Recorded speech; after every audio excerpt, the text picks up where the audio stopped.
Your intuition knows the future before your logic ever will. Here's why that matters. If you wait for logic to catch up, it's already too late. Think of your intuition like a fire alarm. The smoke detectors go off before you see the flames. By the time your mind gathers enough evidence to prove, yes, there's a fire, the house is already burning. Intuition is the alarm. Logic is the fire report that shows up after the damage is done. Intuition isn't mystical. It's how your body processes information faster than your conscious mind. Your nervous system is scanning thousands of cues every second.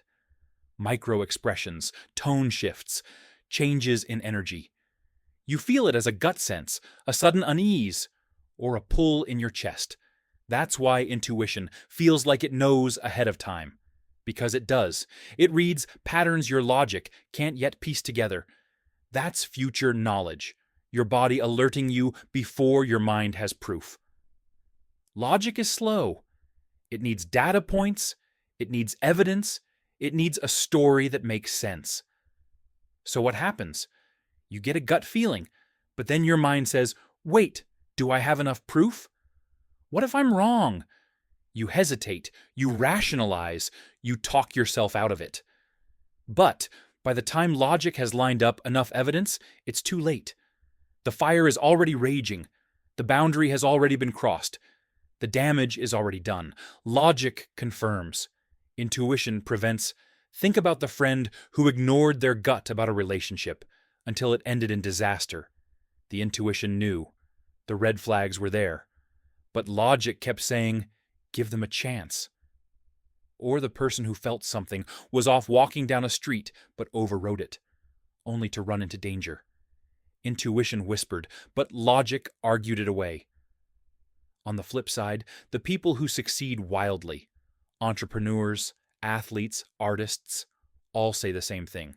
I trusted my gut and acted before it made sense. That's how they get ahead. They don't wait for logic to play catch-up, so here's the shift. Stop demanding that intuition explain itself.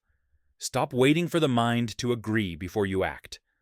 When the fire alarm goes off, you don't say, well, let me just wait until I see flames with my own eyes. You move. You act. And if it turns out there was no fire, you lost nothing. But if you wait and you're wrong, you lose everything. Trusting intuition isn't reckless. It's the safest thing you can do. Because intuition sees ahead. Logic lags behind. Your intuition is future knowledge. Logic is past tense. If you wait for logic to line up the proof, you're already too late. So the next time you feel that gut hit, that sense in your body, trust it. That's your alarm. That's your protection. That's your edge. Move when intuition speaks, and let logic write the report later.